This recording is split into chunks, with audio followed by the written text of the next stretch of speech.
Estimados irmãos espíritas e não espíritas, sejam bem-vindos ao nosso canal.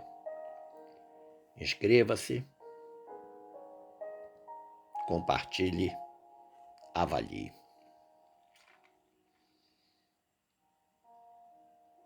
Desejo saudar a todos os irmãos do Tabernáculo Espírita Joana d'Arc, em Gravatá, estimando que o Pai de infinita misericórdia derrame sobre todos nós suas bênçãos de paz e prosperidade espiritual, de sorte a favorecer-nos o interesse, a assimilação e a aplicação dos postulados espíritas que estudaremos hoje. Foi-nos solicitado pela direção da casa conversarmos um pouco sobre o instinto e a inteligência. Segundo o subtema do capítulo 3 da obra A Gênese, da nossa codificação espírita, a nós trazida pelo insigne Allan Kardec, e cuja temática central deste capítulo 3 é o bem e o mal.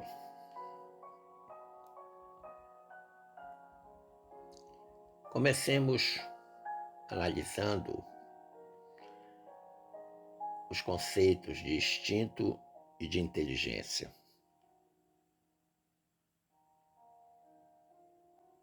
A compreensão dos conceitos instinto de conservação e inteligência nos reporta necessariamente ao processo de evolução dos seres vivos.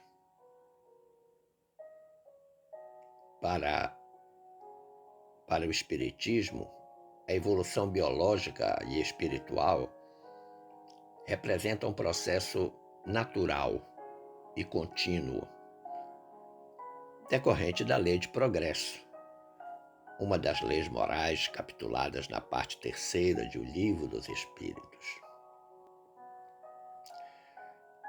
Então, nesse sentido, os ensinamentos espíritas estão além dos atuais conhecimentos científicos, os quais, por não considerar a sobrevivência do espírito, embora isso tenha mudado significativamente nos últimos 20 anos, focalizam seus estudos ainda nos processos biológicos e fisiológicos. Mas é fato que, em relação à evolução dos seres vivos, há uma significativa concordância entre o pensamento espírita e o pensamento científico. Aliás, Allan Kardec, na Revista Espírita de 1868, anunciou alguns esclarecimentos que, em realidade, em essência, eram os mesmos que a ciência atualmente divulga. Nós precisamos compreender e aceitar que a escala dos seres é contínua. Antes de ser o que somos, passamos por todos os graus desta escala, que estão abaixo de nós, e continuaremos a subir os que estão acima. Lembremos que antes que o nosso cérebro fosse réptil, ele foi peixe. E ele foi peixe antes de ser mamífero. A gente pode encontrar isso claramente descrito por Allan Kardec na Revista Espírita de junho de 1868. Os estudos científicos atuais demonstram que a vida orgânica nem sempre existiu na Terra e que aí teve um começo. A geologia permite seguir, melhor dizendo, o seu desenvolvimento gradual. Os primeiros seres do reino vegetal e do reino animal, que então apareceram, se devem ter formado sem procriação e pertencer às classes inferiores, como constatam as observações geológicas. À medida que os elementos dispersos em a natureza se reuniram, as primeiras combinações formaram seres exclusivamente inorgânicos. Isto é, as pedras, as águas, os minerais de toda sorte. Agora, nós aprendemos também que quando esses mesmos elementos se modificaram pela ação do fluido vital, que não é o princípio inteligente, eles formaram corpos dotados de vitalidade. Que isso significa dizer que havia uma organização constante e regular em cada uma das espécies. Então não é difícil entender que, se a cristalização da matéria bruta não ocorre senão quando uma causa acidental vem opor-se ao arranjo simétrico das moléculas, os corpos organizados se formam desde que existam circunstâncias favoráveis. Que circunstâncias são essas? De temperatura, de umidade, de repouso ou de movimento. Uma espécie de fermentação que permite que as moléculas da matéria, vivificadas pelo fluido vital, se reúnam, se agreguem, se agrupem. E este fluido vital vem do fluido universal. Essa é também uma explicação que está na Revista Espírita de julho de 1868. Só precisamos destacar que a ciência não aceita a ideia do fluido vital tal como o Espiritismo nos ensina. A esse propósito, o espírito André Luiz, lá no capítulo 4 da obra No Mundo Maior, num grande esforço de síntese, André Luiz nos apresenta um panorama geral da evolução, esclarecendo como e quando o instinto e a inteligência surgiram. Abre aspas. O princípio inteligente afastou-se do leito oceânico, atingiu a superfície das águas protetoras, moveu-se em direção à lama das margens, debateu-se no charco, chegou à terra firme, experimentou na floresta copioso material de formas representativas, ergueu-se do solo, contemplou os céus e, depois de longos milênios, durante os quais aprendeu a procriar, alimentar-se, escolher, lembrar e sentir, conquistou a inteligência. Viajou de simples impulso para a irritabilidade, da irritabilidade para a sensação, da sensação para o instinto, do instinto para a razão. Nessa penosa romagem diz André Luiz. Inúmeros milênios decorreram sobre nós. É uma das sínteses mais inteligentes que eu conheço, do ponto de vista espírita, do processo de evolução. Do processo de evolução da vida sobre a face da Terra. Da vida humana. Reflitamos agora um pouco sobre a inteligência. Muito comum nós reconhecermos pessoas muito inteligentes ou pouco inteligentes. A inteligência é um atributo do espírito, mas não é o atributo exclusivo da espécie humana.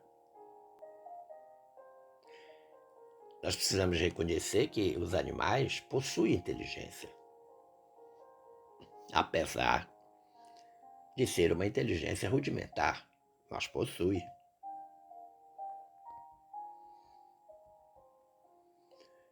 Se formos em O Livro dos Espíritos, lá na questão 71, os espíritos orientadores, colaboradores de Allan Kardec,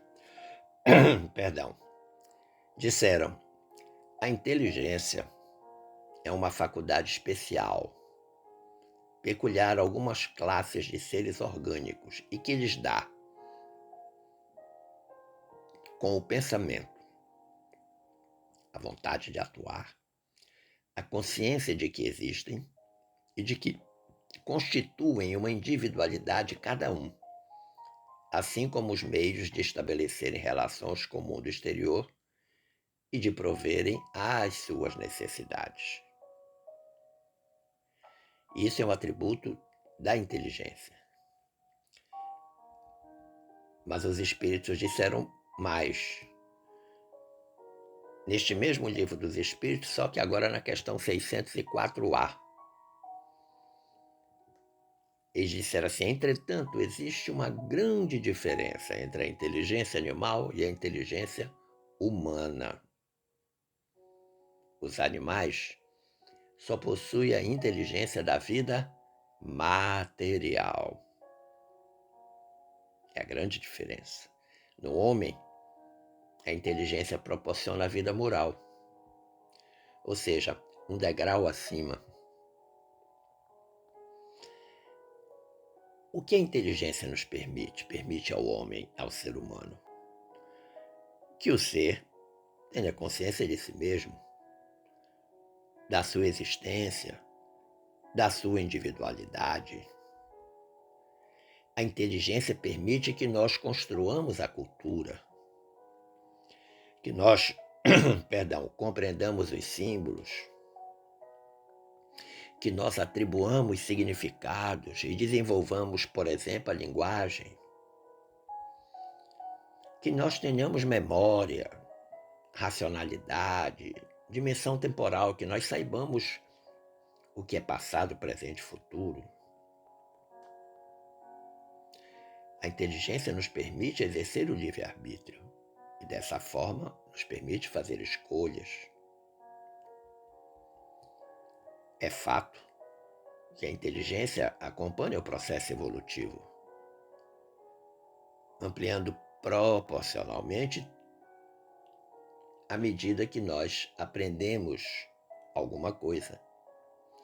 Então, à medida que os aprendizados vão acontecendo no indivíduo, essa inteligência amplia-se proporcionalmente. Por outro lado, o instinto é definido por Allan Kardec, lá na obra A Gênese, como a força oculta que impede os seres orgânicos a atos espontâneos e involuntários, tendo em vista a sua conservação. Então, o instinto também está vinculado à lei de conservação, à lei moral da parte terceira de O Livro dos Espíritos. Agora, o que caracteriza o instinto? O instinto é marcado por automatismo. O instinto está só nos animais? Não, está nos homens. Se você vem dirigindo o carro e a luz do sol muito forte atinge sua face, você instintivamente ou coloca o óculos escuro, ou coloca aquela proteção que existe no próprio veículo.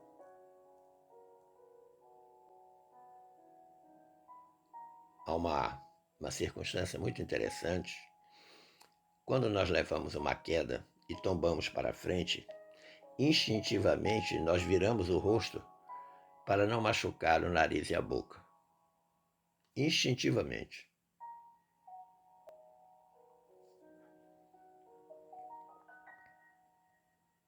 O instinto também se destina à conservação do indivíduo e da espécie. Agora, diferentemente da inteligência que se desenvolve, o instinto surge espontaneamente no indivíduo.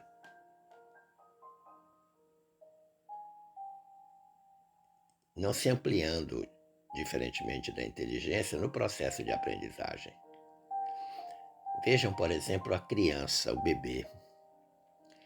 O bebê, quando ele sente que ele está junto do peito da mãe, da mama, ele automaticamente coloca os lábios no mamilo para succionar o leite.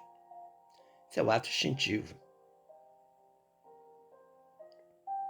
Agora, é fato também que as definições de inteligência e instinto, os conceitos de inteligência e de instinto, pode nos levar a crer que entre eles não há correlação. Ou que a primeira, a inteligência, decorreria de um aprimoramento da segunda, o instinto. Perdão, que todos estamos na fase instintiva e que vai havendo um amadurecimento e o instinto vai se tornando inteligência num processo de evolução. E se tal fosse verdade, a conclusão que teríamos é que então o instinto cede paulatinamente o lugar à inteligência. E isto se constituiria naturalmente uma fatalidade. Ia acontecer de todo jeito. Isso, porém, não é real, não é verdadeiro. Porque mesmo que o sujeito, a criatura, o ser humano, tenha a sua inteligência ampliada ao extremo, através, dos aprendizados, o indivíduo nunca vai ficar despido dos instintos. Por quê? Porque tanto o instinto como a inteligência coexistem e têm funções importantes na vida de cada um de nós.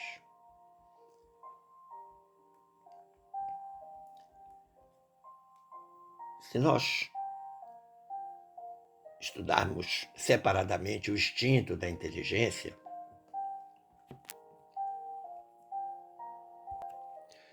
nós vamos aprender lá na pergunta 75, na questão 75, do Livro dos Espíritos. Os espíritos superiores responderam a Kardec, dizendo que o instinto, para além do seu papel de conservação e de preservação da espécie, pode nos conduzir ao bem. Vejam que o verbo é poder. Se o verbo é poder, significa dizer que há um livre-arbítrio. É necessário que haja uma escolha.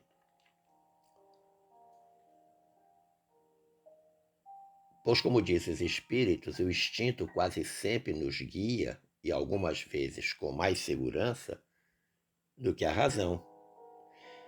E dizem os espíritos, ele nunca se transvia. Por outro lado, o mesmo não se dá com a razão, já que ela não é infalível. Por quê? Porque a razão é falseada pelo orgulho, pelo egoísmo. Se o instinto não raciocina, a razão, por outro lado, permite a escolha. Nada ao homem sem livre-arbítrio. E é exatamente nesse momento que, movido pela ganância, pelo ódio, pela inveja, pelo orgulho, pelo egoísmo, pela vaidade, o ser humano acaba optando, acaba escolhendo o caminho mais tortuoso, o caminho mais difícil, o caminho mais complicado, que nos distancia das leis divinas, feitas para a felicidade do homem, e o homem só é infeliz quando delas se afasta, tal como está na abertura do capítulo Leis Morais, parte 3ª do Livro dos Espíritos. Nós precisamos reconhecer, quando pensamos e falamos de instinto, que nos atos instintivos não há reflexão, nem combinação, nem premeditação. Aquilo que eu falei ainda há pouco, de quando a gente tomba para frente, o bebezinho quando encosta o rosto no peito da mãe.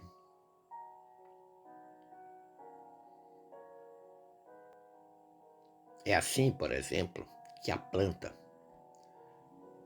procura o ar, que a planta se volta para a luz para fazer a fotossíntese. Dirige as suas raízes para a água, para a terra, buscando os nutrientes. É dessa forma que a flor se abre, se fecha alternativamente de acordo com a sua necessidade. É pelo instinto, por exemplo, que os animais são avisados do que lhes convém ou do que lhes prejudica. Quantas vezes nós vemos nesses programas que falam sobre a evolução da Terra, naquelas paisagens africanas, os animais, quando percebem a chegada do predador, normalmente os leões, os tigres, eles automaticamente fogem. E há algo muito interessante, é que se o leão, por exemplo, ele estiver saciado a sua fome, ele pode ficar lá deitado fazendo a digestão e uma série de outros animais menores em torno dele, pastando numa boa. Mas se porventura os animais perceberem que o leão está com fome, seguramente eles vão bater em retirada. Vejam, por exemplo, a migração dos animais, tanto os terrestres quanto os aquáticos, como também as aves, em função da estação, do clima, migram para lugares distantes, inclusive para poder fazer o acasalamento, para poder procriar espécies.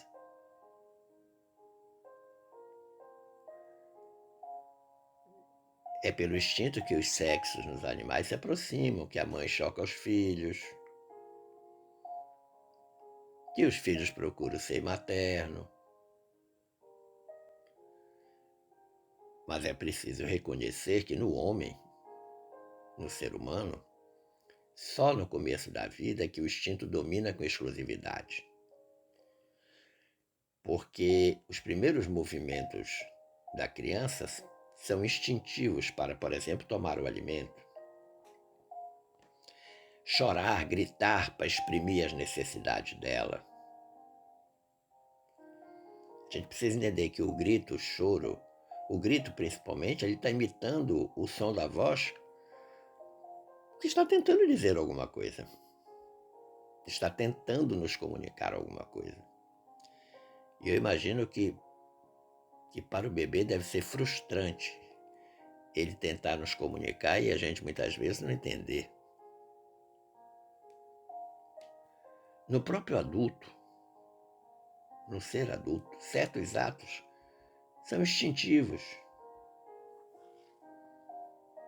Movimentos espontâneos, por exemplo, para evitar um risco, para fugir um perigo, para manter o equilíbrio do corpo. Você vê que alguém sacudiu uma pedra, você instintivamente recua a cabeça, muda o corpo de posição para não ser atingido pela pedra. Isso é instinto. Instinto de preservação, instinto de conservação. Quem descreve isso muito bem é Allan Kardec, lá no item 11 desse capítulo 3 da Gênese. Em seguida, há uma apreciação sobre a questão da inteligência, que está no item 12, o item seguinte. Kardec diz: a inteligência é incontestavelmente um atributo exclusivo da alma. O instinto é guia seguro que nunca se engana. A inteligência, pelo simples fato de ser livre, está por vezes sujeita a errar.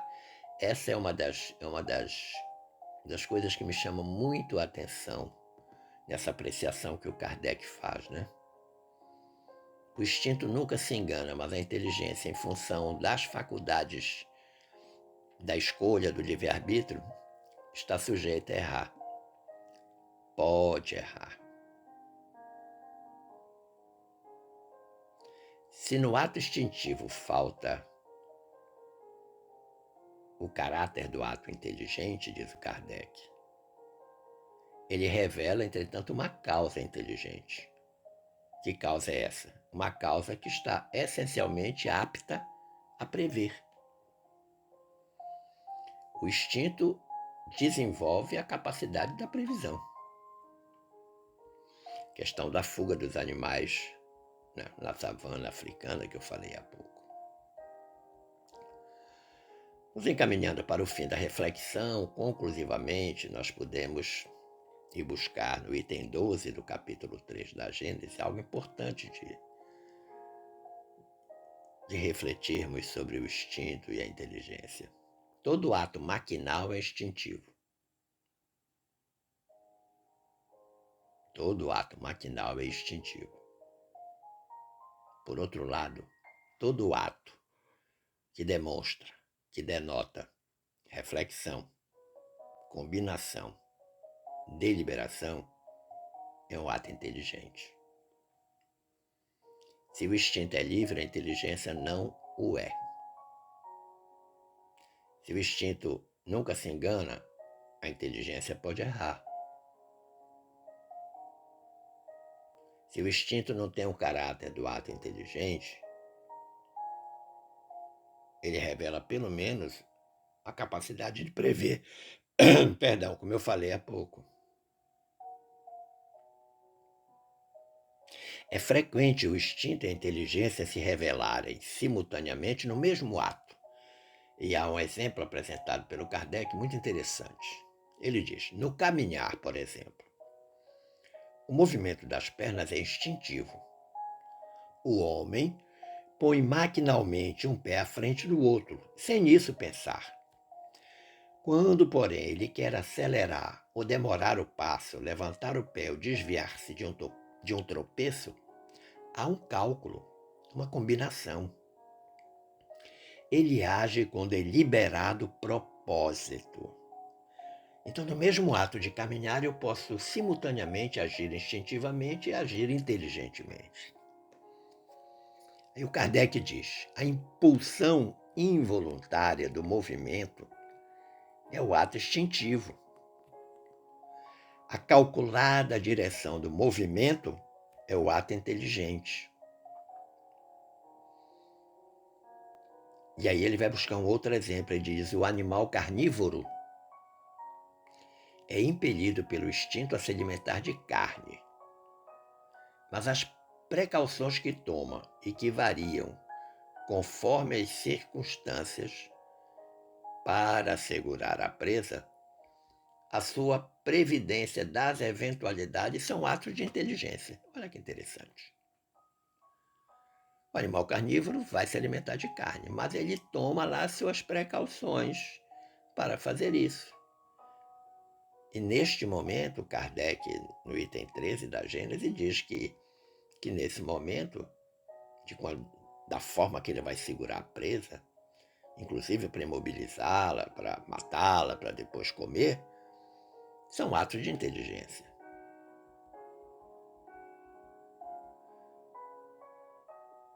Sendo o instinto o guia seguro, ele é sempre bom.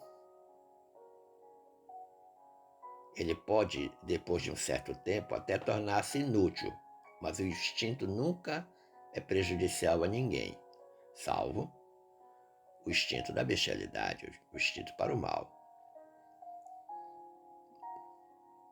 Enfraquece seu instinto pela predominância da inteligência, mas não desaparece. Ele enfraquece, mas não desaparece.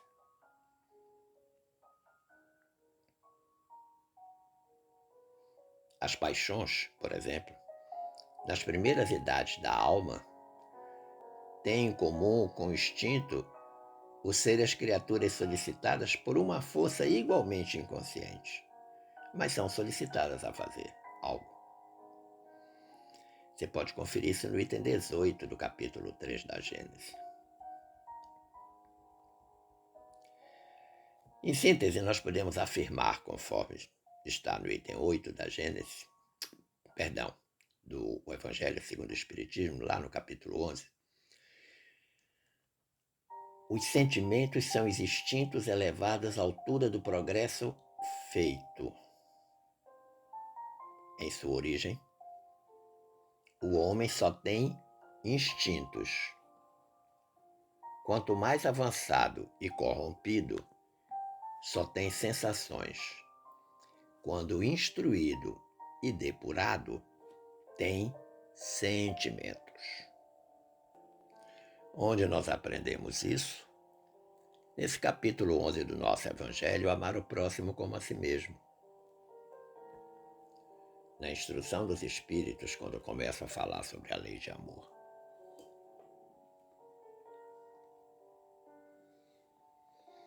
O instinto e a inteligência, pouco a pouco, se transformam em conhecimento e responsabilidade. E semelhante renovação outorga ao ser mais avançados equipamentos de manifestação.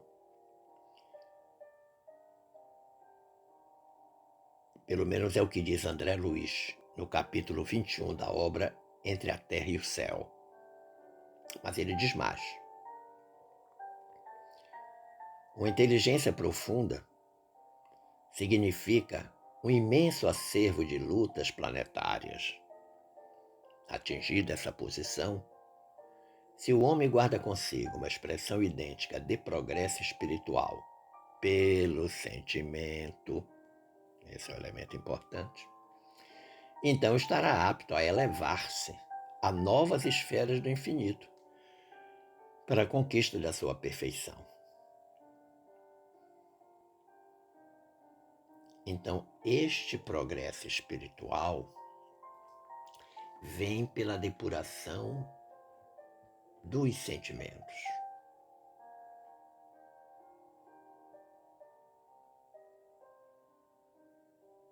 Pela depuração dos sentimentos. Única possibilidade que o André Luiz assinala para a gente conquistar a perfeição.